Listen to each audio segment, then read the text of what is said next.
Time now for Coming In Hot with Brent Wallace and former Ottawa Senator Jason York.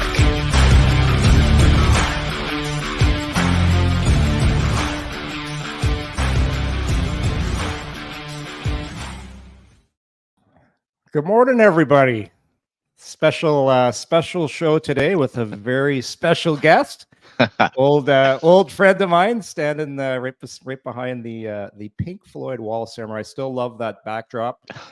I think you and I spoke yesterday, and I think the surprise lasted about. You're like, "Can I tweet it out? Can I tweet?" I'm like, "Yeah, fill your boots." But good to have you. Good to have you back by popular demand, Simmer. I think. Well, that's always good. I think initially social media is very kind to you, so we'll see if it ends lasting. And all I could think of, Yorkie, is that first of all, because of our vintage, this is going to be a full-on 80s. So my pump-up tape last night was actually Top Gun, and I thought to myself, you know what I need? I need to feel some speed. So I thought to myself, hey, let's get going here. And I don't want to be Goose because he ends up dying, so I'm going to label you as Iceman, and I guess I'll be was Tom Cruise Maverick? Yeah, he was Maverick. Iceman. Okay. Iceman was what's his Val Kilmer. Val Kilmer.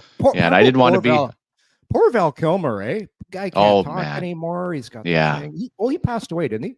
No, I don't believe so. I'm pretty good with that. I know JR a few times has either talked about people passing away when we worked together, or people had passed away and he was wishing them happy birthdays. So, but Val Kilmer was obviously in the movie, and I had not heard that because the last documentary I saw on him was with his son, and it is real sad because he was the cool guy, like cocky, and he had the Tom Cruise, he had the rivalry, and he had all the look back. One of the best undercover movies. Well, a couple of my favorite ones. Number one, Doc Holliday. Absolutely, unbelievable. But you know what's a sneaky good movie? Heat with Robert De Niro. Val, you haven't seen Heat? I don't know. You know what I mean? Honestly, I've watched so many movies. I'm more of the documentary guy, but the Doc Holliday one was outstanding because was he dying of like liver cancer? Is he the one coughing up blood all the time? Raging alcoholic. Exactly. Boozed up the entire movie. Could still the best gun in the West, but great. Great scene in what's it? It's Wyatt Earp. Anyhow, great scene in that movie when he shows up for the gunfight and he's like, "I'll be your Huckleberry." It's just outstanding. But hey, that's the way men used to settle things, right there. Just a quick draw, and then hey, if you're dead, you get carried away, and if you're not, you're back in for another shot of good old whiskey. Yeah. Tombstone is the name of that movie. Yeah. To this day, I will put that Western up against any because it's just got such great characters. And by the way, I think we set a record. We set a record for getting off topic. I think the over/under was like 10 seconds. What are the topics? That's the better part when you end up going through it. But that was the whole. This is what always happens in. These are the topics. Just throw them out the window. Yeah. This is what always happened in Hollywood, though. Remember, all of a sudden, they'd be making a Vietnam movie, and then it'd be 3 at a time. Then you ended up having Emilio Estevez ended up coming out, right? And they had the Bon Jovi song. Like, it was all of a sudden in groups where, these things would end up being made, and they'd all be classics right there. So. Oh, speaking of the classic, I had this, what I wanted to do with you. I thought you would be a big Name That Tune guy, but you're more of a historian. Well, Russian history. I'll give you 5 seconds on this one. Okay.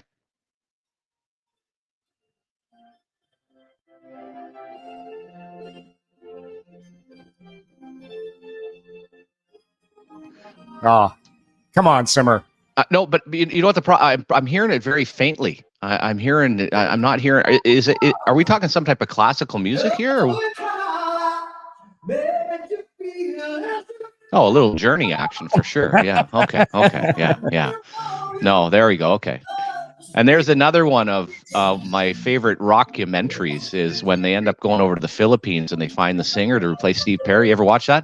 Oh, it's unbelievable. Armando or whatever that was singing in the Philippines, and he was singing 7 hours a day living on the streets, and then he ends up getting the job with Journey. That was actually pretty classic to watch. They had the guy that they had previous to that was just terrible too. Like I'm like, where did you come up with this guy? Like if I don't know if you have to sound just like him, but he was like put this guy out of his misery, and I think he lost his voice on purpose. But anyways, they end up sliding in, and that was classic right there. We go to the Cheshire Cat every Monday. By the way, we gotta have you. We have to have you out one time for trivia night because Wally's been bugging me. Wally's been bugging me for a year now, but he's okay. not coming. He's no fun. Yeah. So, they do a name that tune on Monday nights and 80s simmer. I cannot. Yeah. It's my wheelhouse. Oh, I absolutely. And I'm not bad, but I've got to also say, just like I do with movies and what I used to do when I was on the air, I kind of hem and haw about what's that movie, and with the music, there's some. I think 80s I wouldn't be bad. Well, once it's after that into 90s or the rest, man, I hear the tune and I don't know. I'm always asking people who's singing that, who's doing it, and we're also of the vintage now where movies are being remade. You know, that Keanu Reeves Point Break movie was redone, and I'm like, come on, man. No, they didn't. Oh, yeah. The one with Patrick Swayze. No. Oh, yeah. And I was like, you absolutely have to go back and watch the initial one because this is garbage. And and I'm not even a big Keanu Reeves fan, but that was a top shelf movie.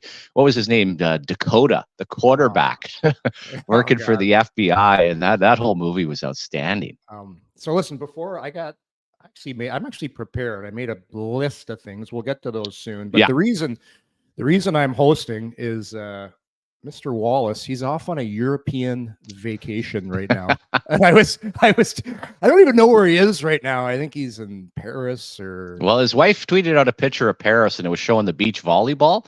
But I don't know what it was in my head. About a month ago, he mentioned I'm going away to London. And I honestly thought London, Ontario. And I'm like, what in God's what would you be doing in the summertime for a vacation in London, Ontario? And I thought, is this kid or son gonna be at a hockey camp or what's going on here? So that was my whole mind. Then I'm like, well, it makes a lot of sense. He'd be going to London, England. And like I said, I think they're over in Paris now. Oh, he's been grinding out spring hockey tournaments nonstop. He's he's like, my son wants to play. I'm like, well, who's the friggin' adult here? You can say no. It's okay to say no. Yeah, London, Ontario. The only reason you would go to London, Ontario in the summer is to play Red Tail. You ever heard of this golf course? Yeah, it's a private course in London. It's owned by a couple guys. Did they do not the Trivial Pursuit guys? Maybe anyways, a couple guys made a bunch of money, opened up this golf course, and no tee times. You show up, you can stay overnight with your buddies. The bar is wide open. You go in there, it's just honor system. You stay the night, you sign what you have. You wake up in the morning, no tea time, play golf. It's like you have the place to yourself. The place is, I've never been. I'd like to go. But for anyone listening that's been to Red Tail, that is a reason to go to London, Ontario in the summer. Nice. Listen, let's get to, I guess the news of the day, Simmer. You and I haven't spoke about this yet. Yeah. We got to throw, what's your Sens coaching staff? They brought Greener in, Travis. They brought Nolan Baumgartner in, Mike Yeo. Benny Sexton's back, Alfie's back, and I believe Justin Peters, the goalie coach, remains. So looks like a pretty good staff. It does on paper in a sense of, and again, kind of familiarity. As far as Travis Green, I think back to my buddies that played with him in Capital District. I know people that worked with him and played with him in Vancouver. So all very positive. The unfortunate with Yorkie, and you'll never get around it probably in this market or any market, after years of the situation with Brassard and different moves that were made where you take the guy's signing bonuses paid, then all of a sudden you trade for him. When you start talking about Craig Berube and these other names, unfortunately for Travis Green, simple reality is he's not the sexy guy. I mean, all of a sudden it comes in. I think it's a positive move. I'm very open-minded. I'm also not going to sit here and say he's the greatest coach ever. I don't know. But now when I look at the staff, the familiarity, I went to Minnesota's training camp in 2011, did some consulting that year, and Mikey was there, Mike Yeo, just a great guy. And he's got a ton of experience, and people will point to different things. First of all, Minnesota, not a bad record. And just like everything else in life, and I always say this to people, like, what did people think of Paul Maurice 10 years ago or when I was in Toronto? Paul right now has learned a lot. He's a great coach. And when you look at Mike Yeo, what he brings to the table, he's full of energy. He's a stand-up guy. I think he'll be great. Nolan Baumgartner, well, I couldn't be more familiar with the player. Drafted him in the first round in Washington out of Kamloops. Outstanding defenseman. Oh, that's right. Yeah. Unfortunately ran into some shoulder injuries and a little bit on the small side, but played on those great teams with Iginla, with Doan, with Darcy Tucker, who was an ultimate point guy. But I was out at Memorial Cup, self-develop him. Great guy. And finally, Yorkie, and this has been brought up 1,000 times by me. Former D. And I go back to the Randy Carlyle, but I just don't understand. I've never understood in the time, and I think it's 2011, 13 years, Ottawa has not had a guy that played in the National Hockey League. So I like that. I like the staff. I like that Alfie's coming back. So on the surface, it looks real good. Now, can they finally, God, I guess we're getting old here when we hear the press conferences about 200-foot hockey, accountability, speed, hard training camp. I just want to see it now. I want to see an organized hockey team. So on paper, it's all fresh management, fresh coaching, and I think it looks real good. What about you? I'm the same. I really like bringing Mike Yeo in because from the guys I've talked to, they said he's super organized. Yeah, he's been a head coach a couple of times. He's been at it for a long time. So I look at the staff. You got Greener, the ex-player. You got Alfie, the ex-player. You got Nolan Baumgartner, ex-player. Mike Yeo, to me, just seems like more of that guy that's going to be probably like just, the computer guy in the group, but he's not going to be the stats guy. Just like he's going to be a guy that's super organized. And I think you need that on your staff. Not that Greener's not organized and the rest of the guys, but you got a nice mix. And I do agree with you on the Nolan Baumgartner. I've been talking about it too. Being a former defenseman, I'll tell you, one of the best defense coaches I ever had was Dave Lewis. Yeah. I had Louis in Detroit, and Louis is one of the guys that's responsible because he's one of the first guys to get their hands on Nicholas Lidstrom. Mm-hmm. When Nicholas Lidstrom came overseas, nobody knew about Nicholas Lidstrom. Detroit had Koff. Koff was there, Paul Coffey. Mm-hmm. And I remember watching Nick Lidstrom at this time. I'm like, this guy is going to be a friggin' stud. But Louis is the guy that taught him the NHL game. And you look at the defensemen that rolled through Detroit through the years. Look what happened to Larry Murphy. Oh, God, when he went to Detroit. It helps when you go to a great team and you got all those great players. Yeah. But Dave Lewis played over 1,000 games in NHL. I had him again in Boston. He just, even when he was the head coach, Simmer, and I used to love this with your D coach. And this was Louis doing this in Boston. Spend a little extra time with your D after practice. You do your splits. You do your forward D splits. You go when the D go down to their end. Simmer, you know this because you're a goalie. Usually a goalie comes with the D. We go to the other end. We talk shit about the forwards. We talk about how we catch. We talk about how we never. You know the old saying, right? Never trust a forward. And the D have a bond. Like the D and goalies. I'll share this with D. I'll share this with you. Know this. We're the smartest guys on the team. Oh, absolutely. You Directed by the goaltender. Sometimes you can get a goalie that's so batshit crazy, and the team just loves him. But that's your D coach has a bond with his defenseman, and he knows how to relate because he's and especially if he's been a player. So I agree, it's uber important. I love that Alfie's back, and I've heard a lot of really good things about Ben Sexton. Young guy, lots of energy. Can do a lot of the grunt work. It comes to work every day with a smile on his face. Like just a guy that can bring some young, youthful energy to your group. So I agree. Well, again, like this team is going to go as far as the goaltenders play.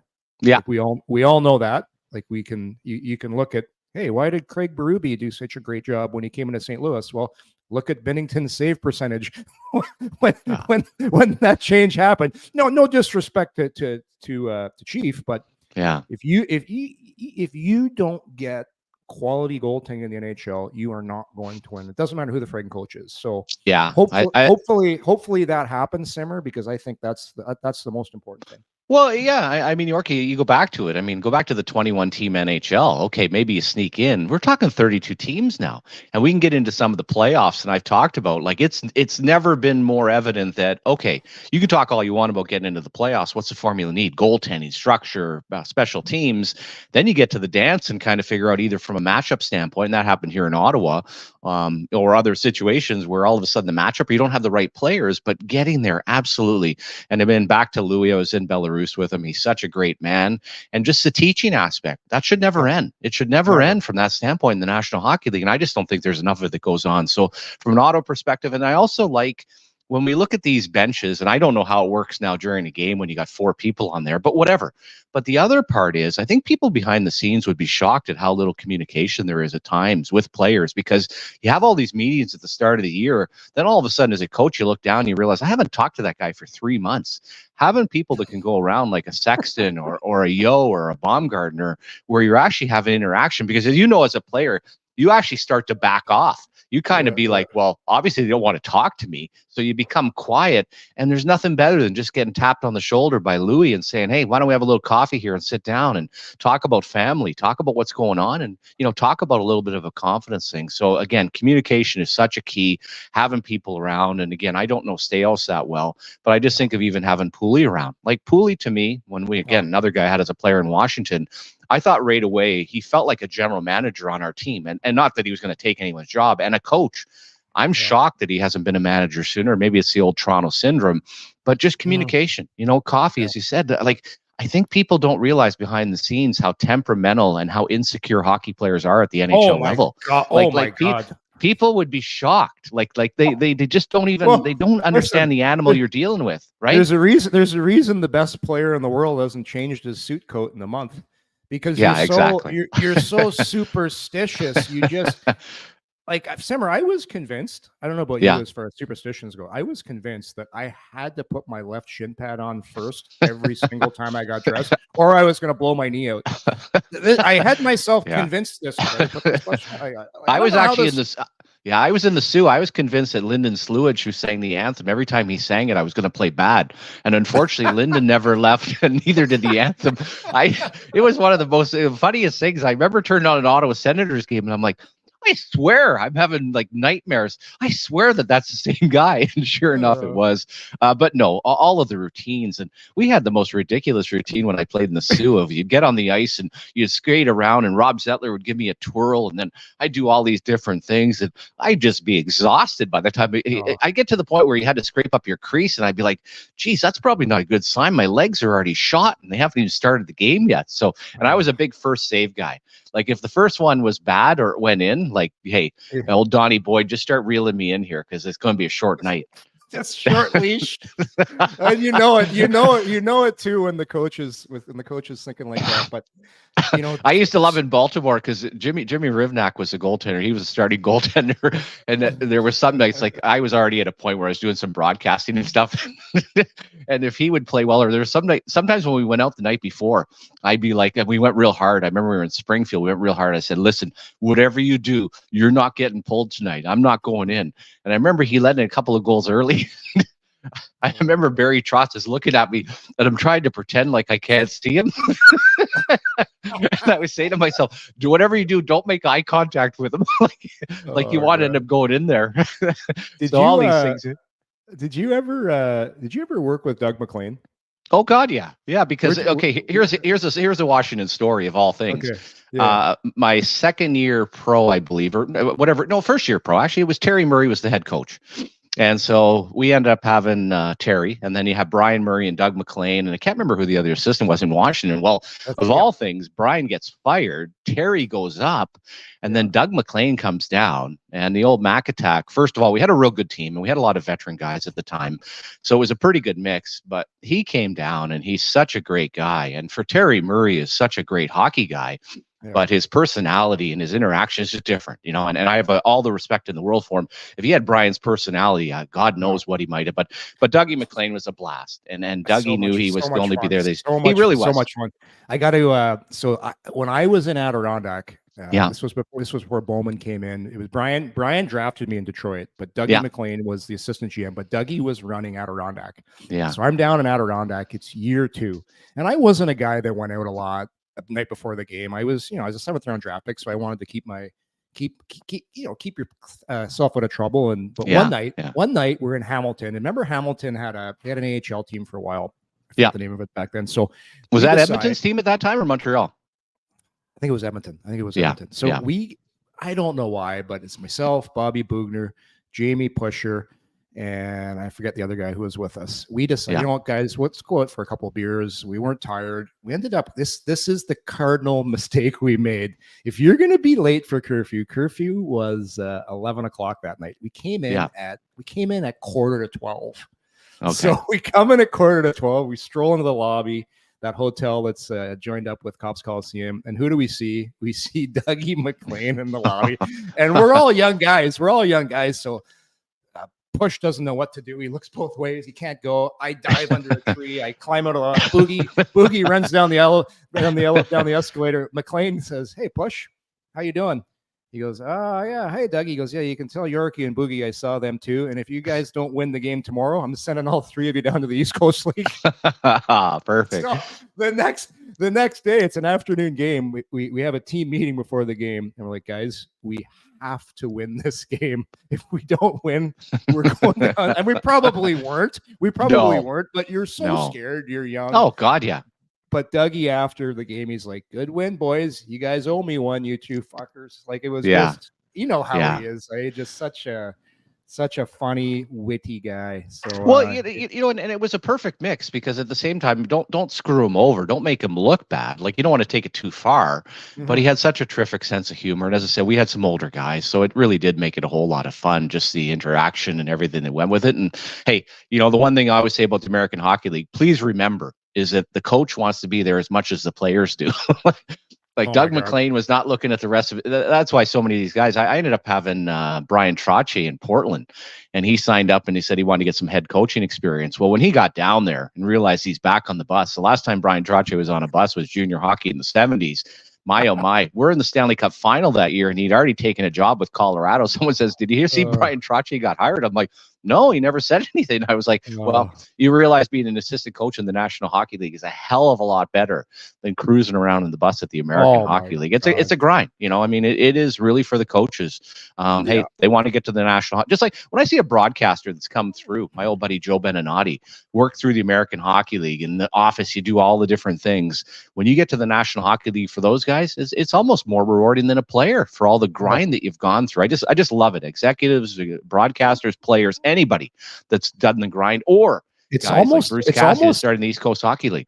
It's almost tougher for broadcasters because broadcasters don't retire until like 70 or 80 because the job's so good. You don't want to give it up. It doesn't matter. Like you can go out the night before a game if you're a broadcaster because you don't have to play the next game. But look, I think it's tougher, Simmer, especially for play-by-play guys. The guy that was doing play-by-play, great guy when I was in Adirondack in 1992, is still grinding it out in the minors. Great guy, Bob Crawford. We won the Calder Cup, but the guy he's because guys don't retire. Like once you get one, unless you're in an American market and you don't toe the company line and you're a broadcaster, you're getting fired. Yeah. Yeah, no, and it's funny from a broadcasting standpoint because one of the years in Adirondack, it was actually John Kelly. We ended up going on vacation with him, a couple of guys, and he's been in St. Louis. And then I was fortunate in the American League. They identified me pretty quickly. I'd be a better broadcaster. And all of a sudden, it was Mike Haynes, who had come out of baseball. And everybody knows Haynes. He went on to Colorado and had a great career. Then the legendary Kenny Albert comes in, ends up being my roommate. So I was like, God, I'm propelling all these guys into the National Hockey League. Like, what about me? But that ended up being an absolute blast to end up doing. But the other guys too in the American Hockey League, first of all, the crap that they take, just like junior, like lugging the equipment around, having to set up, you know, and a lot of times at the wrath of the coach, right? You know, the coaches at those levels just absolutely abuse. We had a broadcaster in the Sioux when I first got there. My first year was an older fella, and we were terrible, but his name was Harry Wolf. that in itself was quite interesing. Who did that to their kid? And people would just be screaming like he's like 800 years old riding a 9-hour bus ride, and guys are making noises about Harry the Wolf. Wolf sounds. I tell you what, the nicknames for hockey players back in the 80s and 90s are so much better than they were back then. Like we used to put some thought into that. Like we had a guy on our team. Speaking of Wolves, this guy. You ever play with Chris Tansel? No, but he was on those great Springfield teams. I think with Jeff Hackett. They were the Islanders, right? They ended up winning the Calder Cup. So Tansel comes to our team, and he's like 5'7", and he's got like the Wolfman Jack hairdo, and he's got the chops, and he's totally like his little hairy guy. Oh yeah, he wasn't big enough to call him a wolf or something, so we called him Teen Wolf. Oh, little Michael J. Fox action there. Little Michael J. Fox, Teen Wolf for Chris Tansel. Oh yeah, and after every single win in Adirondack, we went on to win the Calder Cup, and this is kind of stuff that that, gets your team close. You get something to laugh about. Yeah. We'd put on the old song Werewolves of London. and the teen wolf would get in the dressing room, middle of the square. He'd start dancing. Everybody would start cheering. But it's stuff like that. Nobody's on their phones. Everyone's paying attention, watching the teen wolf dance, celebrating a victory, and then like just little things like that. Like it's stupid, but it's funny. No, also with the nicknames, Yorkie, if you could come up with something that was fun, like the guy, and initially, some of the guys coming out, no, I wouldn't say college, but coming out, they're kind of like, well, that's not my nickname. And sure enough, the longer you use it, the more it would stick. And again, I'll say this next player, and this is one of the funniest ones, was Brent Thompson. I think he was playing in LA's organization. I remember him, D-man.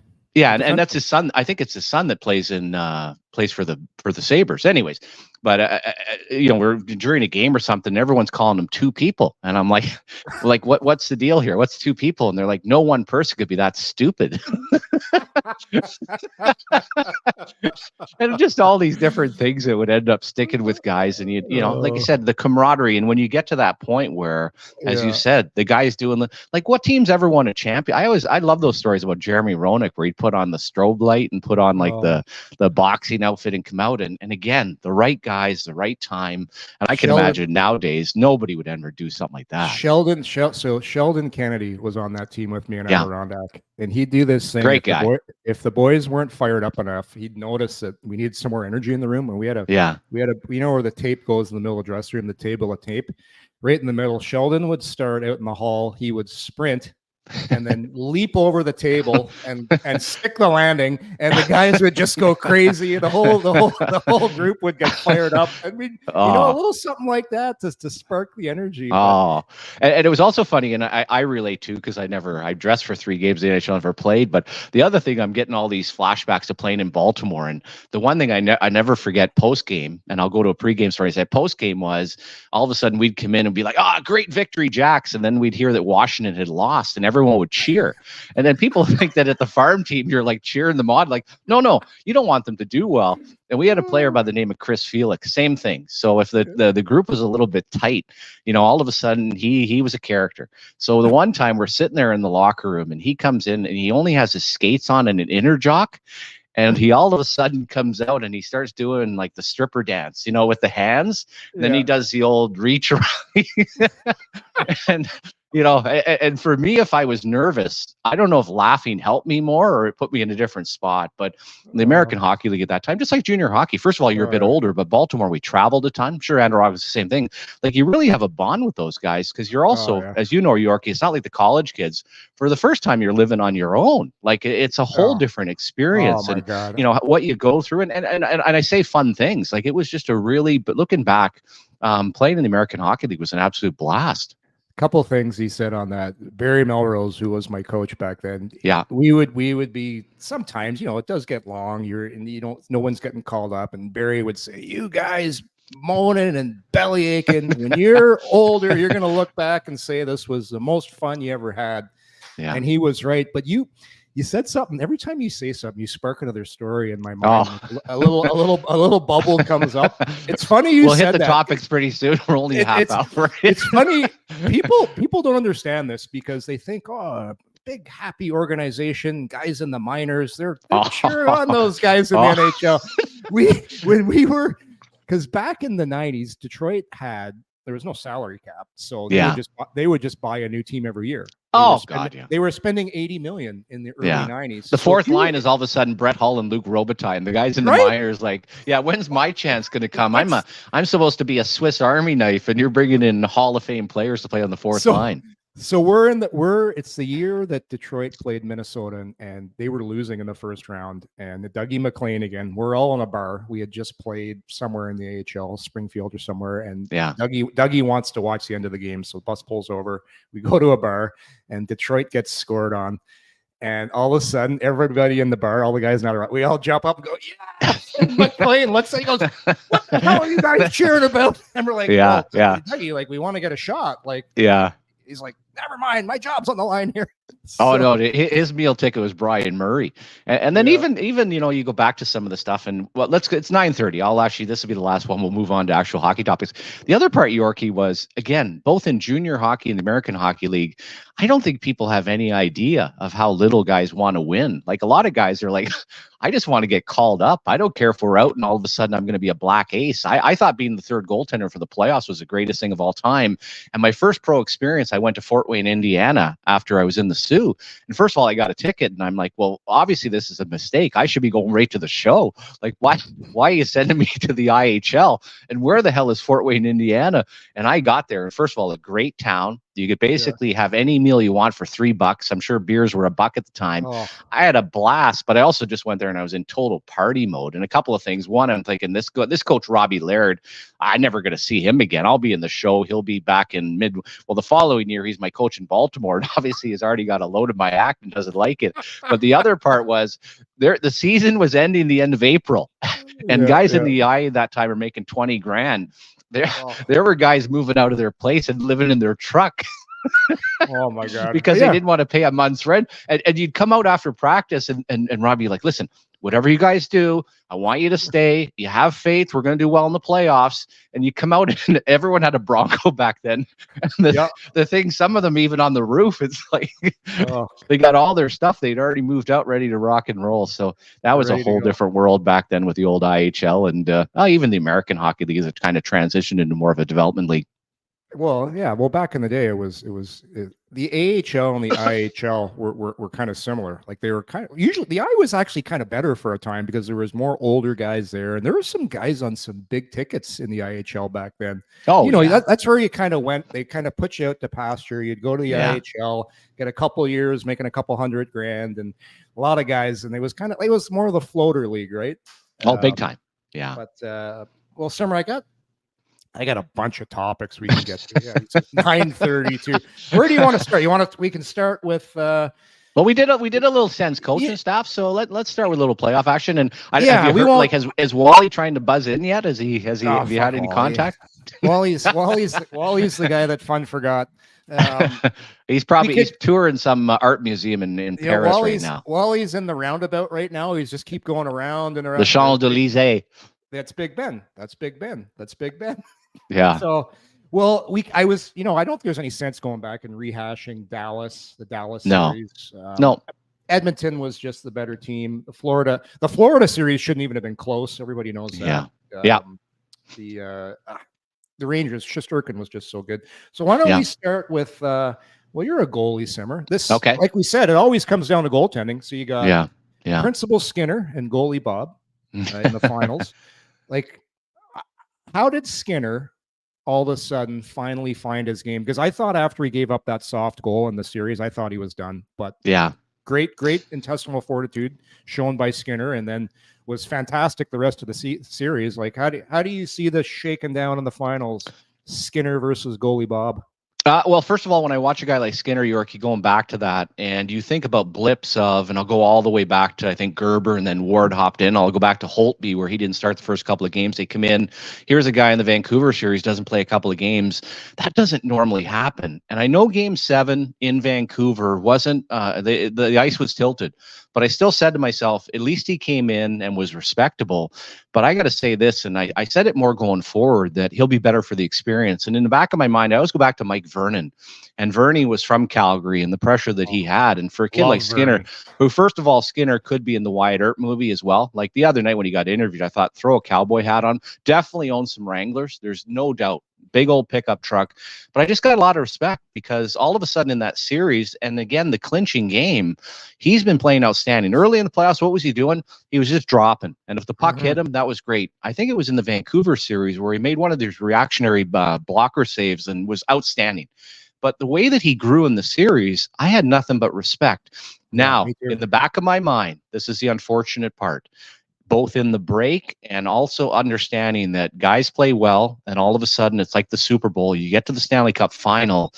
I want to see him do well. I want Edmonton to win. But I also got to say this: Bobrovsky's playing Hasek like. He is playing on another level, and we'll get back into kind of our picks and everything. But he's just been so good, Yorkie. And I'm just wondering from Skinner's standpoint, can you end up handling this? But I got so much respect for him. He'll be better for the whole process going forward. They got a true number one goaltender. But just in the back of my mind, I still don't quite have the trust for him. But I'm impressed by him. And the Bobrovsky situation, he's not only making saves, he has the ability in his butterfly to make second saves. That's what him and Shesterkin do. That's what Swayman does. That's what Hasek used to do. It's one thing to be down, but this guy has the ability to just go into an absolute mode, gymnastics mode. And hey, it's been a treat to watch.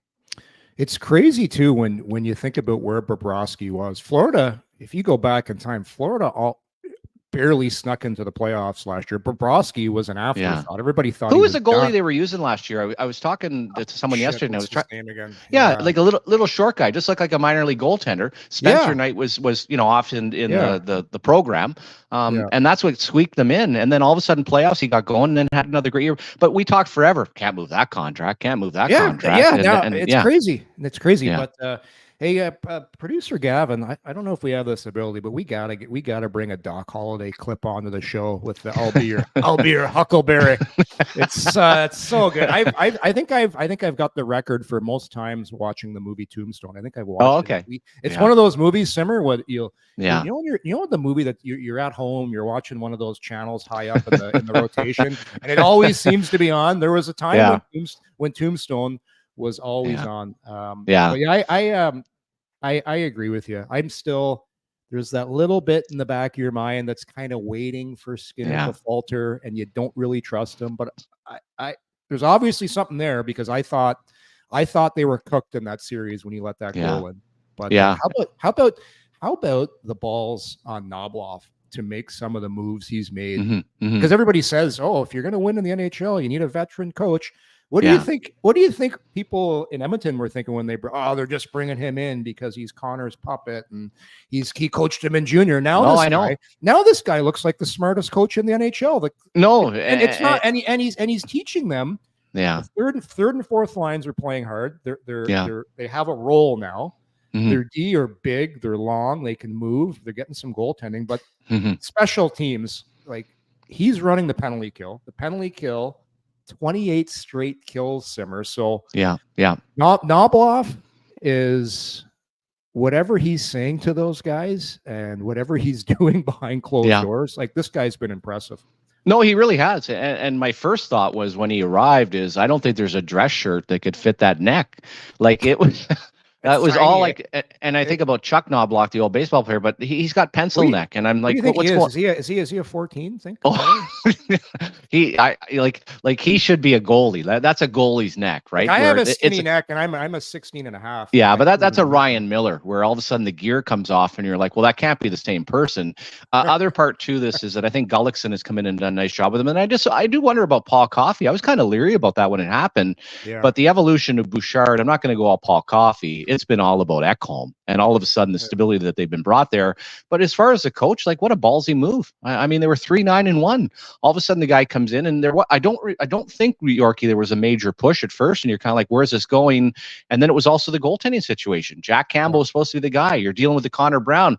We're talking about $10 million between those two players. So, I think it's a great story. And now here's the other thing, and this is what I always wonder with coaches.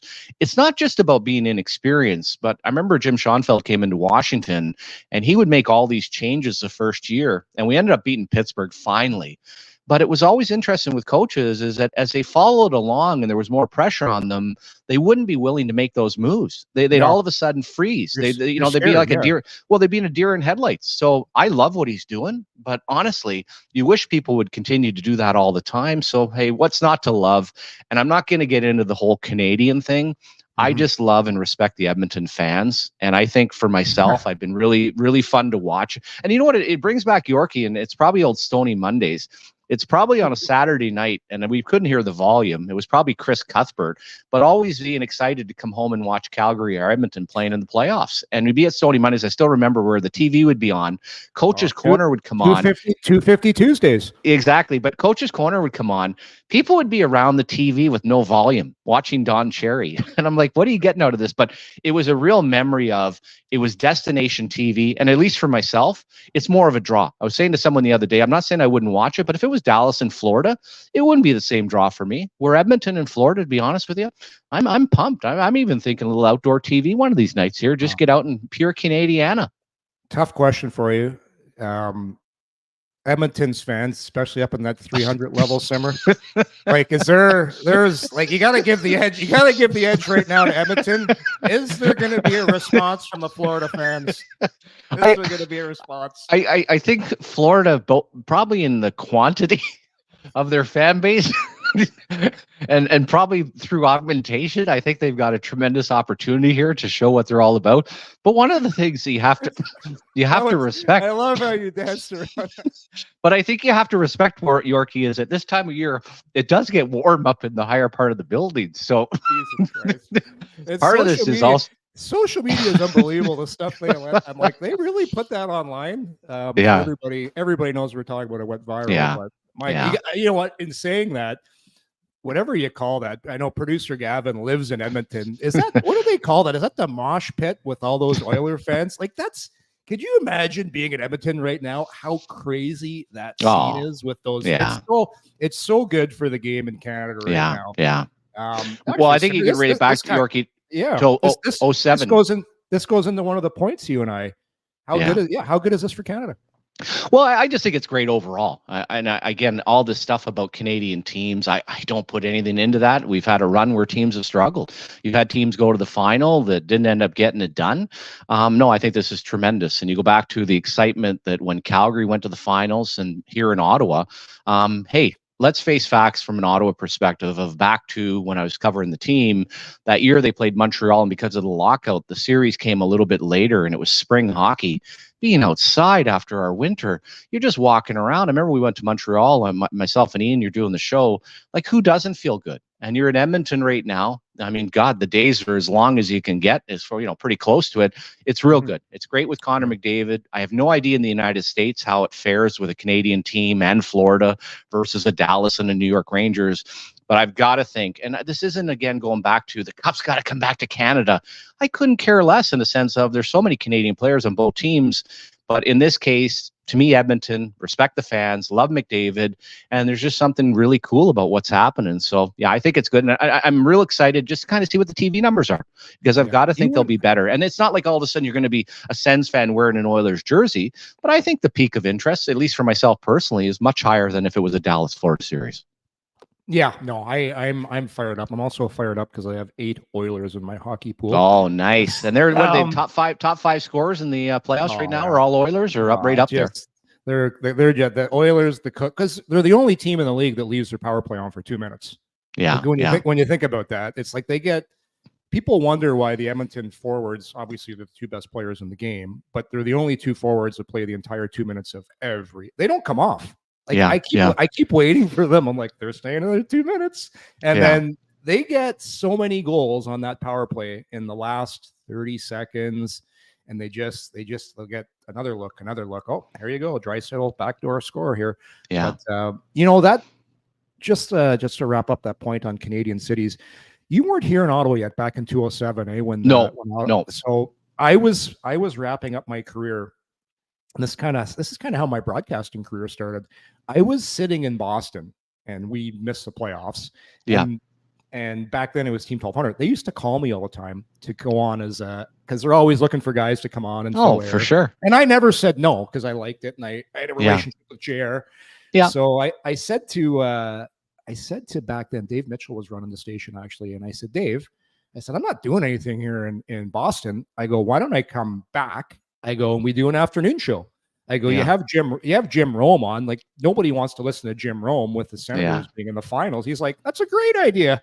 So he goes, and I had a buddy, Luke Rushford, that owns St. Louis Ribs on Elgin Street. Yeah. And Luke and I got talking. He goes, you know what I'm going to do, Yorkie? I'm going to build a tiki bar in the parking lot, and you can do the show from the tiki bar. Nice. So think about this. Finals, it's just chaos on Elgin Street. They had the cars going up and down. I remember the one Sens fan who had he had this red Mustang. He painted it all up in Sens colors, and they were parading down there after all the games. But I had this show, and this is how my career started, from a tiki bar on Elgin Street. AJ Jakubak and I sat in this tiki bar for 3 hours in the afternoon. Nice. I did an afternoon show. It was so much fun. And then the next year I ended up retiring, started doing a little bit of fill in. Yeah. And that's how I started doing radio, because of the tiki bar on Elgin Street. Yeah, amazing. You just show some interest, right? I joked about being the third goaltender in Baltimore and doing the games, and you get into that. Now, what time did you guys start? Like, what time did you start tipping them back? When was the first one that the owner kind of brought over? Like, right before the show. Okay, that's fine. That's fine. I didn't have any experience yet, so you had to loosen up a little bit. Get a little oil in, hey? Get a little oil in. But AJ was good. But no, it's people that were here, Simmer, the city, what the Stanley Cup Finals does to your city. It just, it changes everything. And people remember probably it was the greatest time here for the Sens franchise. Really. Well, also, if you're a franchise, Yorkie, I know they didn't end up winning, but also what comes to the buildup, that's the tough part for any team. And unfortunately, in Washington, well, we went going to the finals in '98, but we really weren't very good. But all those Caps teams in the '80s, you exhausted your fan base. You got to a point where they no longer believed. At least going to the finals gave them a bit of hope. It was like, okay, we didn't end up winning the cup, but finally, Alfie scores the goal. I just think there was even a sense of relief. And just a quick point back on Edmonton as well. And you'll appreciate that watching the Bouchard fella play. On the power play, first of all, the guy's in a rocking chair. I don't think he even moves his lower body. But one of the amazing parts, Yorkie, is that if you want to teach young defensemen, and part of it, I think, is just his true strength that he has both in arms and legs, his ability to get pucks through, man, is so unbelievable. There's never dead plays. He's always making a quick adjustment. Like, how many of his pucks, and again, chance to break, of all people, Paul Coffey's assist record, McDavid might beat Gretzky's record, but a big part of that, as you said, is the power play and his ability just to, he's so calm back there, and that fine line, this is almost back to Larry Murphy, when it's going well, you're real calm and you're cool, you're good. When it doesn't go well, that guy's way too casual. He doesn't care. He's not physical enough. And people are feeling that. Soft. People said that on Bouchard when he was in junior, but like you said, it all just works and it's fun to watch. And hey, let's face facts. When you can possess a puck like McDavid and Draisaitl, nice little combo to have along with Bouchard. There's nobody else in the game right now that can hold pucks and extend plays, obviously, like McDavid, but playoff Leon, the way he can shield it. Like, he just, as a defenseman, he probably gives you an extra second.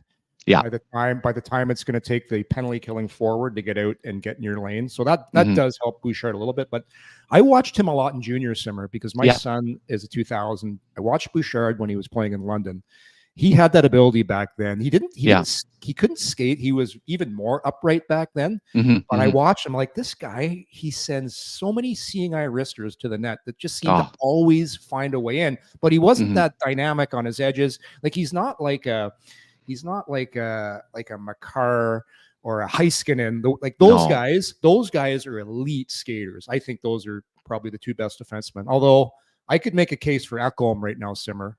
Maybe the best defenseman in the playoffs, two-way, because he's such a good player. But with Bouchard, I think Paul Coffey's stress to him: make plays. Exactly. Hold on to the puck. And Bouchard, he does get a little extra couple seconds there, but he's pretty good at extending plays too. And his shot, like you and I both said, probably the best seeing eye wrister from the point. It's just everybody talks about the Bouch bomb, the slap shot.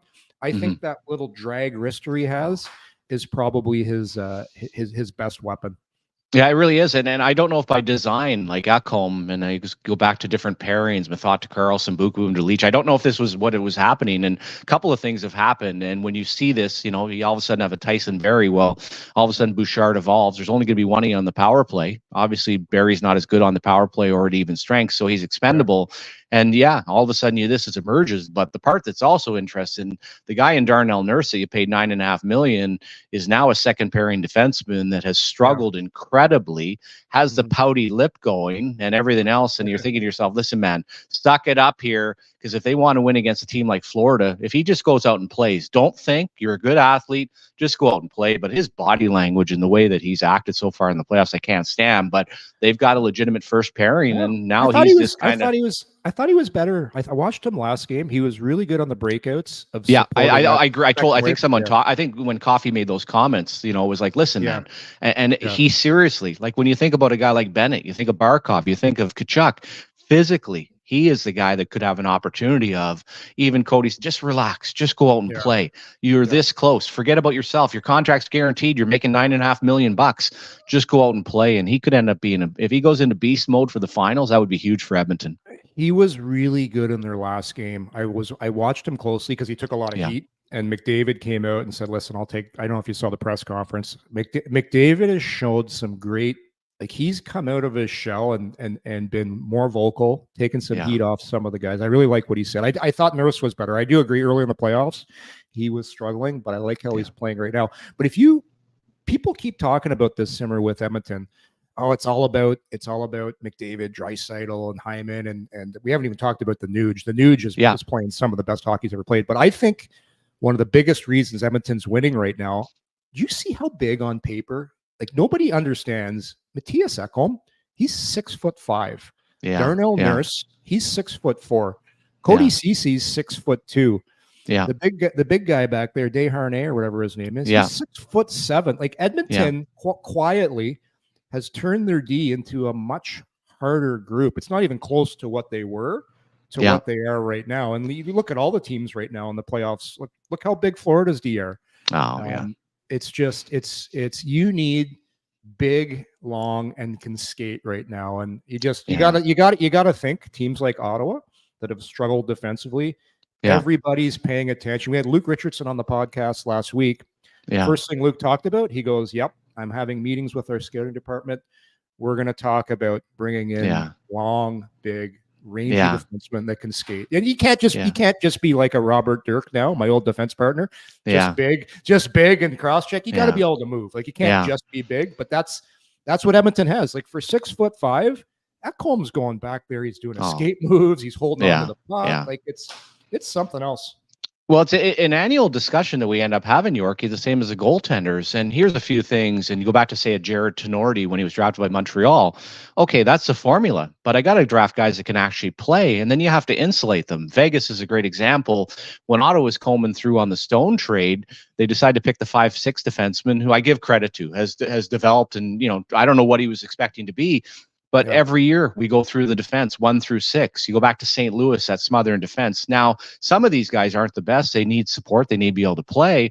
But you're right. You need length. You need all that stuff that goes with it. And then we can kind of transition into a little bit of the Rangers talk. And I put out a tweet the other day. Man, the formula to, first of all, make the playoffs is so difficult now. It's half of the teams miss. I'm surprised they haven't done something as far as a play-in, because back in the day, hey, the Norris division was terrible. 16 teams make it. You got teams with 50 points. But you got these defensemen, and you say to yourself, hey, would I want Quinn Hughes on my team? Absolutely. Would I want Fox on my team? Absolutely. Now, ask yourself a question. How many teams have won Stanley Cups, won 4 rounds of the playoffs with their top defenseman being an undersized guy? You go back to Colorado a couple of years, they ended up losing. I'm blanking on the little French guy. They ended up losing him in the playoffs. It was actually a blessing. Sam Girard. Yeah, Sam Girard. They ended up getting better. It's just really hard, as you said. And we go back to even Montreal's team that went to the finals. You could make an argument they might not have made the playoffs with that defense because it was so slow. But at that time, the rules were different. And once they got in and he got back into water skiing mode, all of a sudden that defense ended up working. But from an Ottawa perspective, you just absolutely, as you said, and I think Clevin is a perfect type of guy. I need long, I need mobility, I need structure to support these guys. But forget about trying to make the playoffs to go 4 rounds. The smaller defensemen just can't end up doing that. And we really saw the difference of Bouchard and Hughes in that Vancouver series. Yeah. Even I watched obviously Fox in New York looked like something was wrong with his shoulder. Yeah. He's like, they wore him down. Like they just absolutely pounded him.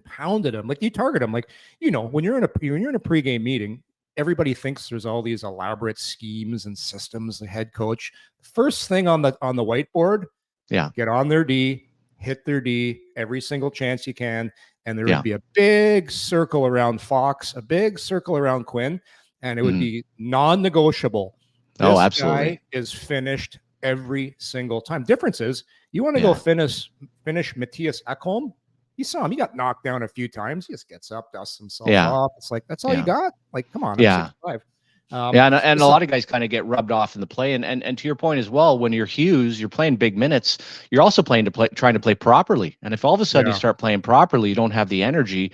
Fox ends up being the same thing. So, man, that counterbalance of, again, trying to have big guys. And then, as you talked with Edmonton, I mean, if Bouchard is in his own zone all the time and doesn't have Ekholm, you're going to look at all the flaws in his game. When he has puck possession, a good partner, and a power play, now all of a sudden you're raving about it. So it is situational. And I'll always go back to Larry Murphy. Okay, Dave Lewis did a great job. First of all, Toronto was an awful team. He got booed out of it. He went to a puck possession team. And this is the same as Chara. Like when Chara first was Ottawa, but even with the Islanders, you watch the guy play up. He'll never play in the National Hockey League. Well, he's facing the glass the whole game. Get him to a team that possesses the puck and he's got skates up ice. And it took a while here in Ottawa. You were around, but I'm just saying the situational part of and the support, it's incredible the difference that can make for a player and especially for a defenseman. Simmer, we've gone 55 minutes. I was supposed to sneak these ad reads in about 40 minutes ago, so I'm going to slide one in here. All right. The show is proudly presented by Betway. It's you can bet your way with Betway. Must be 19 plus. Please play responsibly. Sign up at betway.ca. It's the official sports betting partner of the NHL. We're going to be back probably. Well, who knows? We're probably going to talk for another 20 minutes, but after that, we're going to get to our locks of the day, which Simmer and I are going to take our picks on who we like in the finals. And also, we can't forget about our good friends at BEI. If you're looking to spruce up some curb appeal, Simmer, you got to give BEI a chance. They can do a great job on your driveway with the paving, aggregate, and topsoil sales. Plus, BEI, you can also rent your equipment from them. Give them a call if you need some landscaping, 613-432-1120. Or you can get them at bonishirexcavating.com. BEI helping to shape the Ottawa Valley. And remember, please slow down in construction zones this summer. Lots of construction going on in Simmer, except in my neighborhood. The friggin' roads are awful. There's potholes everywhere. Oh, come on. You're in the high end. And the one thing I've always loved is a hot mixing paving. Like there's one thing, and it's almost like getting your back waxed. Like that's just a good feeling. All of a sudden that hot mix is going down. And is there anything better, even when you do a little cover on your driveway to make it look new again? And as a young man, just the smell of the pavement coming off on a hot day. Yesterday was not a good day to be a paver. That's when you're, oh my God. Yeah. Were you outside yesterday? That was. Absolutely. No, it was, and again, I'm pretty fortunate. Lived in Maryland for a long time, so I gotten a bit used to it. But you're right. From an Ottawa perspective, one of the great things is we generally don't have the high humidity, and that was one of those days there. A little bit like Shawshank Redemption, where the guys finished paving the roof. You just take that first pint, and you're just like, you remember them having that, and Andy's sitting back. He's not even having any, but those workers are just like, that's like having a sip of your dad's beer back in the day when he used to cut the grass, right? Be a hot day out and you're not even liking beer. I'm probably 12 years old and you just take a nice sip of that and you realize, you know what? Someday I'm going to be a man. I'm going to slide that down after I just cut the nice grass. Old Andy Dufresne, he enjoyed that. He didn't even have a beer, Simmer, that day. Exactly. He sat there with that stupid smile on his face and just watched that go. Anyways, I got one more ad read to do because this is our good friends at Wendy's. Frozen pucks are awesome when they're in the back of the other guy's net, but that doesn't mean you'd want to eat one, Simmer. That's why Wendy's only ever uses fresh Canadian beef that's never seen on the inside of a freezer or in the burgers. Whether you order a Baconator, Dave Single, or even a JBC, you'll only ever find real fresh beef that's real juicy and loaded with fresh toppings. So download the Wendy's app, check out the latest deals, and order a burger. That's your only job, being delicious. Outstanding. Whoever put that one together deserves a raise. My Oh, goodness. and I just go right back to where's the beef? Like, that's what that's where Curtis Lazar would have been saying on the ice. Like, where's the beef? And you Was get that that nice old was that Wendy's that did that one? No, God. Or was that I think it was Wendy's. It wasn't the old lady. Where's the beef? Where's the beef? And then I'm also segueing. We're talking movie topics enough. Have you watched the Founder movie with Michael Keaton? Oh, so good. So good. Oh, it's just a classic. Like I love that kind of stuff. First of all, that's a true story. But the classic line out of that one is he's walking out and the guy's coming behind him that ends up working with him. He goes, "You're not in the burger business. You're in the land business." And all of a sudden you start buying up the land and you own the entire country and lease those bad boys out. But that was just hey, I want 6 mixers. Did you say 6 mixers? He drives all the way out to San Bernardino and wants to see what's going on with the original McDonald's. Speaking of the original, how about the original party animal? If we want to talk about the most iconic commercials, you said, "Where's the beef?" You can't forget about good old Spuds McKenzie. Well, no, because this is part of, and first of all, how he hang out with the girls. And I think he, remember they brought him to an award show. I think they obviously had him on Valium, but this was going in 1986, getting drafted. I was fascinated with American culture. This was the height of Spuds McKenzie, and I couldn't get enough of it. And we would go down there. You wanted to get that. You wanted to get anything that was Florida related, Florida Gators. And then we also were fascinated going into the beer. What's that? Before, because we got a lot of younger listeners. We're probably that's true. Yeah. So first, we'll just a little history. Spuds McKenzie was who I believe it was Budweiser decided to use in their ads. It was a white, I think, pit bull or some kind of dog. It was similar to Don Cherry's dog. Was it not? They put and it was it was the craziest campaign ad where they put some shades. They put some shades and a little Hawaiian party shirt on them. And if you bought the Bud Light or whatever the beer it was Spuds McKenzie, the original party animal. Then it took off. Like everybody was talking about Spudsy. Yeah. Yeah, no, and again, had the girls, and I like I said, I remember the award show. He's just sitting tight, and I'm just thinking that he's just hired in a kite. But we would go down to the United States, and everything was like you want to see. And I remember we go into the store. We ended up going down for training in Maryland when I got drafted, and we had 1 week we were training. On a Friday night, we ended up going watching wrestling at the old Cap Center, and then of all things, there's 12 of us of 22 and under. We get in a van and drive to Ocean City, Maryland. And I'm thinking nowadays, like, first of all, you'd have a chauffeur. How we got the van's loaded up with beer. We go to Ocean City, Maryland. I think we arrived 1 a.m. We did not even have a place to stay. We showed up at someone's house that somebody knew. And all of a sudden, there's 12 of us in there for the weekend. And we had the blast, just a blast. We had all these floaties that were out in the ocean. They're getting destroyed. We're getting destroyed and just having a good old time. And as you know, it's either Coors Light, Bud Light, or Miller Light, and just pounding them down and having a good old time in Ocean City, Maryland. All this because of Spuds McKenzie and that trickery advertising by Bud Light. They forced us to do it, Yorkie. They forced us to do it. We have to get Simmer. It's already been an hour. Can you believe it? We flew through an hour just talking. I've had a great time, by the way. It's been a lot of fun. Absolutely. We were gonna go to so we can save this for next time. Yeah. Let's get to our locks of the day, because I believe, what is it, Saturday night game one? Saturday night is game one of the little finals. Saturday, Monday, Thursday, Saturday. Yeah, and this series, most people I were talking to were all over Florida. Now I think it's kind of changed. People are saying, hold on a second, Edmonton's got it's not just McDavid, Draisaitl, and Hyman anymore. They're deeper. So, who do you like? Who do you like for the final? Edmonton. Florida, who do you like and how many games? Well, here's Yorkie going back. First of all, the Rangers shouldn't have beat Carolina. Old Freddie Anderson let in that second goal in Game 6. Carolina forecheck. Yeah, Carolina forecheck was all over the Rangers. Florida was the same thing. I'm not saying that Florida's forecheck isn't strong, but this idea, or what's kind of been put into people's head, is Florida's just going to come in and dust up. When you look at the size of the D, as you mentioned on Edmonton, but their ability to possess the puck, we're not talking about Panarin, Zibanejad, and the disappearing act of everybody on the Rangers. Edmonton's a much better team. My only thing I go back to is going to be the edge in goal. I'm not looking at Florida and people are saying they're hungry or they're going to roll through them. I think it's going to be a hell of a series. But I am going to take Florida in 7 games, and I just keep going back to Bobrovsky.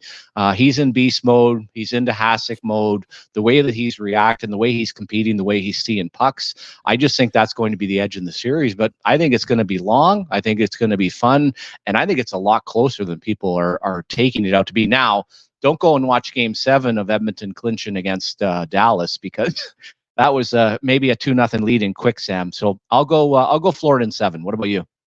Are you saying it's Leon Draisaitl is going to be tougher to play against than DJ Zebad? Yeah, I think, and you know, this is again going back to would I want Panarin on my team, and I've talked about Mitch Marner, and I got into the light and heavy. A guy like Zegras is on the market. Well, new management has realized, you know, I love in warm up when guys do all these toe drags, and I love the Michigan, which we should call the Mike leg. Leggy was one that ended up doing it, but certain players, I mean the difference, and this will be interesting. I will say though.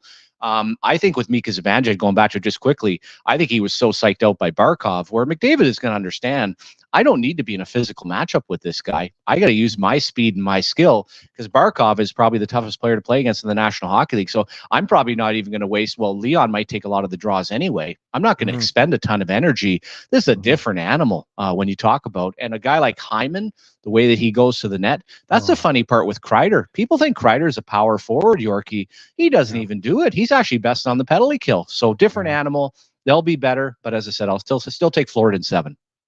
Yeah, no, it's people keep saying, and I've heard this on a lot of panels.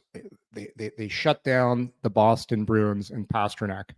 David Pasternak's a pure goal scorer. He is a really good player, but he's not a play driver. He's not a puck possession guy that can hold on the pucks. It's not even close, in my opinion. If you compare Leon Draisaitl and David Pastrnak, they're not in the same conversation. And also without the support down the middle, Yorkie. Now, I mean, when you take Bergeron and Krejci away, I mean, what are you going to end up doing when you're Pastrnak? I mean, again, you got to look at matchups, and so he tried, but you're right. Draisaitl is, you know, it's a dream. I mean, he's like a better John LeClair. Yeah, and he is going to get a massive payday. Like, there's all kinds of rumors what's going to happen to Leon. Like, he wants to win, but he knows he's been playing on a contract for a long time. I think he's making $8. Yeah, he's going to be a $14 million player. Oh, totally agree. Yeah. So I just think, to your point, I'll agree with you on this. Zebad and Panarin, they're not even in the conversation with McDavid and Draisaitl. And also too, we haven't even talked. I mentioned Nugent Hopkins. Nugent Hopkins has been better in the playoffs than those players, than Panarin, than Zebad and all those guys. So there's secondary players. Zach Hyman, who you mentioned. Geez, how about the Toronto Maple Leafs must be just kicking themselves for letting this guy go. Plays like a dog on a bone, can score. I know he's getting some feeds from McDavid, but still, he's tenacious. He's relentless. He seems like a great team guy, and he plays the game the right way. So I think that Dallas series really prepared Edmonton, but I even think the Vancouver series, it was tough. But Dallas, that was a good test. I think they've learned some lessons from there. The only thing, I think it's going to go 7. I have question marks about Skinner, but I just think those elite players for Edmonton are going to be the difference in this series. I like their big D. If they can just they don't need great goaltending. Skinner just be good. And I'll take Edmonton in 7 for those reasons. Yeah, and not disagreeing. And I think with Skinner, it's not only about not, just be good, but don't let in the deflating goal. And nice recovery against Dallas. But just from a momentum standpoint, there's still that in the back of the player's mind. So make sure you don't end up doing that. And I'll also say this, and then I know people in Florida are having a blast, but as you know, you go over to the elbow room right now, they're probably talking more about the Dolphins training camp. And sure, they'll have the fans. And when it first came in, it was a great market. But as you pointed out at the start of the show, there's something real special about a Canadian market. And I also think what's different than when Calgary went, last time Edmonton went, Vancouver a little bit different. I think Edmonton feels like they can win. I don't think this is one of those ones where all of a sudden you show up in the dance. We were in 98 with smoke and mirrors where we beat Ottawa or Boston, beat Ottawa, beat Buffalo. Then we arrived to the big dance, and it's kind of like, listen, Detroit is in a whole different stratosphere. You lose a couple of games and the realization we got swept. That was kind of, hey, all of a sudden it struck midnight. I don't think the Edmonton Oilers feel that way. And I think there's also a realization for all these players, probably like what Mario went through when he was in Pittsburgh, of how long it took and how tough the process was. And then all of a sudden they show up in that final and you say to yourself, okay, this is an opportunity here. Don't let it go. And I think players nowadays, Yorkie, realize that more and more. There is no more of this. We might get back next year. Jesus, we might not even make the playoffs in a 32-team league. So I think the old Carpe Diem here, seize the moment. And I'm sure Edmonton's feeling that right now. Seize the day. That's a great saying. I used to put that on my sticks in the playoffs. Nice. Carpe Diem. So yeah. Conn Smythe, who would you pick right now? Who would be your guy? Well, okay, if Florida ends up winning it, quietly, Kachuk's had a real nice playoffs. He leads them in points. Barkov's been real good, but I'm going Bobrovsky all day long, and it's not even close. I really feel like he has been the guy. Now, if it's the Edmonton side, it's a fun debate, and you can get into Draisaitl, you can get into Hyman, you can get into Bouchard. But I still think at the end of the day, and I know the writers vote on it, but I still feel like if they win, if McDavid breaks the assist record, he leads the NHL in playoff scoring, I'll go McDavid and I'll go Bobrovsky. But I think it's more of a discussion. I don't know how you feel. It is more of a legitimate discussion on the Edmonton side than it is on the Florida side. Yeah, I'm with you. Oh, by the way, big Kev, fan of the show, says Oilers in 6. Just saw him, fire that. Producer Gavin, we got to get a nice poll out for later on the Coming in Hot website. Maybe who do you think's going to win the Stanley Cup and get either Oilers or Florida? Conn Smythe, I thought Leon was the guy on Edmonton's side until Connor went off in those last couple of games.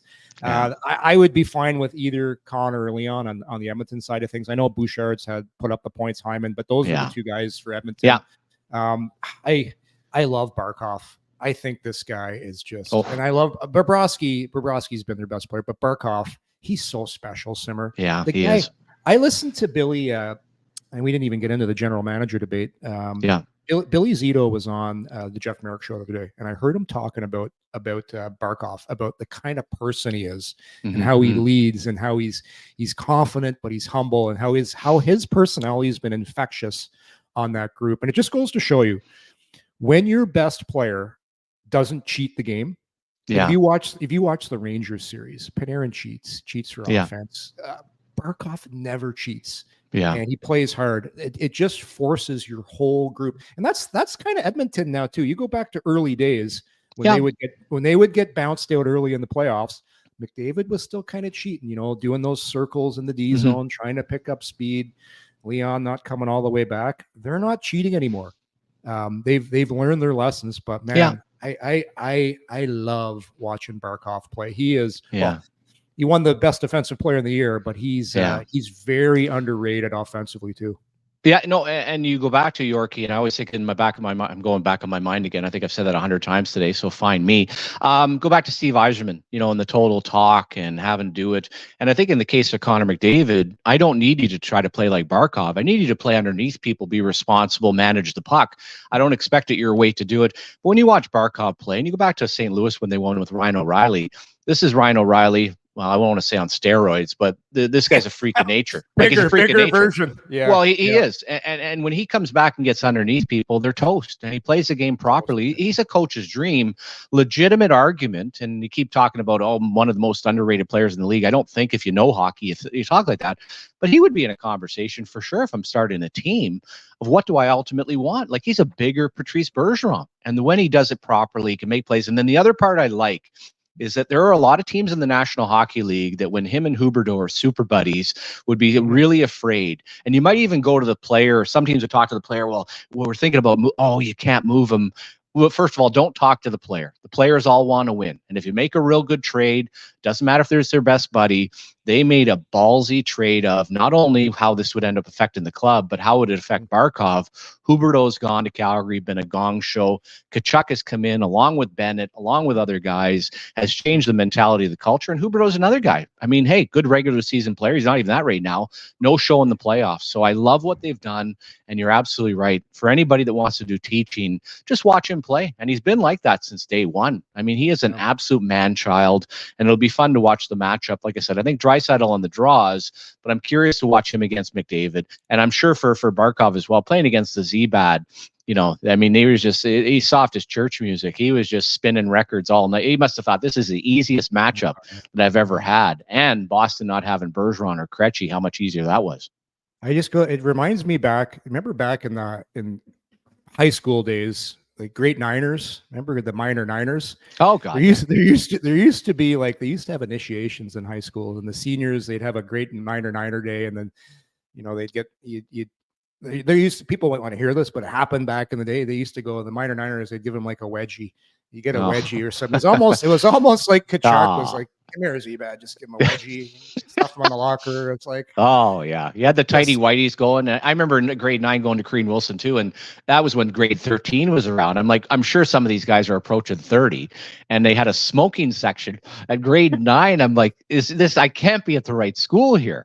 And then I went home and watched Fast Times at Ridgemont High and realized, okay, this is reality now. We're in the show now. Simmer, when so you know, when you go to play junior hockey, and it was my second year, I was in Windsor. Yeah. And my billet house was in kind of like a blue collar area of Windsor. You know, there was a few more things besides smoking going on at the school. My first day at school, I'm walking out for lunch. All of a sudden, this undercover van pulls up right in front of the school, grabs some students, puts them against the wall. They all get busted. They all get busted for having marijuana on them. You know, wow! If it was today, it doesn't matter. But back then, I'm like, what the hell have I walked into here? I'm like, the school's like it's like a druggie school, and I was all worried for the rest of the year. You know, the experiences you get, and also coming from Ottawa, and the Sioux is actually great to go to, but Ottawa is just basically utopia. I always say that to people. So any experience, and I loved in Windsor where the rink was, first of all, a crap hole, and I hated playing there because I had to stand there. They'd be throwing coins at me, but our first year coach, we're god awful. So the morale is low, like lower than whale shit. And I remember he'd tell us, listen, when we'd arrive in Windsor, we had to get out, or anywhere we went, we had to get out of the bus Don McCann. We had to go for a jog. And we're in the projects of Windsor. And at first you think it's a Rocky Balboa scene. Then you realize these people are actually chasing us. We couldn't get into the building fast enough to get in there. Yeah. Oh, that crowd that was in there, man. I never, in 3 years of junior hockey, I never won a game in Windsor. Just got smoked all the time. And that's just when Rutherford had come in and CompuWare. They were so much better anyway, but I was so intimidated playing in that building.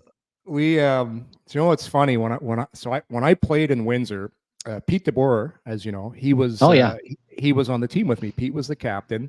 And the best part of it was, you know this, Paul Maurice had played the year before I got there. And they went to the Memorial Cup. And then Windsor, it was great timing for me. I came into Windsor when they were rebuilding, so I got to play all the time.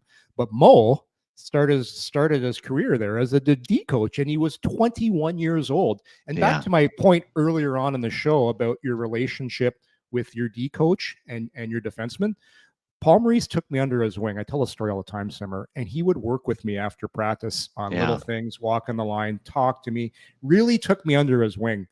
And I'm not going to say I knew he was going to be an NHL coach because I was just a kid in the OHL, but he was so beneficial for my career, Simmer. And, you know, I'm not surprised to see what he's done now as a coach.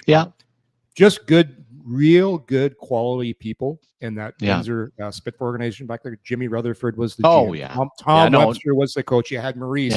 Adam Graves was there the year before. They had such a good culture because junior hockey, you and I have shared some stories back then, was you went to some teams and it wasn't a great situation to send your teenager to, but I was lucky. I went in a bad situation, and then I got to get coached by Tommy Webster, Paul Maurice. But the funny story, you talk about rinks in a bad area. We had this guy, and I still don't know what this guy's name is to the day. DeBoer actually nicknamed the guy. Great guy. I think his name was Paul, and he used to come to all the practices, stay after, he'd come for lunch, and it was in the ghetto of Windsor. So we just called this guy. His name was Ghetto. So like, hey Ghetto, how you doing? We go for lunch. Ghetto, you coming for lunch?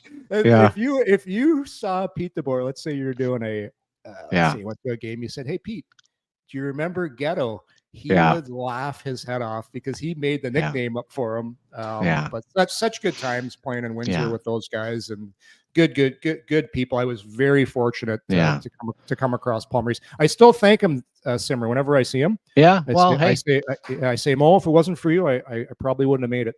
Yeah, no, it's amazing, Yorkie, and the fork in the road, and you go from Detroit to Anaheim. And I think to Paul being a Sioux guy, he wasn't a hard player, and he would have been different today. He ends up with the eye injury. But a lot of teams back then, our assistant coaches were like volunteers. You didn't even see them half the time. So the fact that a club ended up having something like that, and then I'm having all these visions of the Masher, because the Masher, if anyone, somebody just put out a happy birthday to the Masher the other day, and the Masher, I was at. You got to tell it. You got to tell a backstory who the Masher is. Okay, well, anybody that was around the OHL in the 80s or I think early 90s, the Masher, and I think he claimed or did work for the University of Huntsville, Alabama, but he was always around the OHL, and he was just, what you'd expect someone to look like a Masher. Not the best dental program. Some very. They have the trench coat on. He always had different things, and there were stories about him riding up under the bus with North Bay, where Bert said, listen, you can ride up with us, but you got to ride underneath. I'm not feeling that one. One year I went to the OHL draft, though, and I had my Jeep at the time, and he's like, hey, Simmer, can I get a ride with you? So I ended up giving him a ride over to the draft, and that's great. Okay, we're good to go. Well, all of a sudden, I realized he had left one of his bags in the car. and this is back to 1988. So we're talking about trying to get a hold of somebody is really difficult. No cell phones. All of a sudden, he ends up calling my mom's place. He's like, Simmer, I left my bag in your car. Can you end up grabbing it? And I don't think I had even taken it out, but I go and I get the bag. And first of all, the first thing I should have realized, the bag is from the Sheraton Hotel. So it's just one of the plastic bags. Oh. And then if the Masher hadn't emptied out everything from the Bible to the ashtray, to the towels, to the soap, to everything, everything. He had emptied the bag out, and he wanted to get his bag back. So that was the Masher back in the day. But for everybody, as you said, there's certain names that you mention and certain people, and he was just one of those classic stories from the 1980s, and it just showed up everywhere. And he was a character. One of those things that made the 80s OHL what it is, and what fortunately junior hockey will never be again. Oh, you know what? I think we're going to have to. I don't think we can beat that story of the Masher. So, Simmer, I think we're going to have to leave it at that. It's 20 after 10. We could probably go another 2 hours here. That was a lot of fun having you on today. Really enjoyed it. You and I are from the same vintage, so it was good to talk and share some stories. We'll have to do it again soon. Yeah, absolutely, brother. Have a great weekend. And for everyone, excited for the playoffs to get started, and we'll catch up soon and enjoy the old golf game, brother. Yeah, all right. Thanks for watching, everybody. See you next week. Cheers, everyone. Thanks for tuning in to Coming In Hot. If you enjoyed the show, hit that like button and be sure to subscribe to never miss an episode.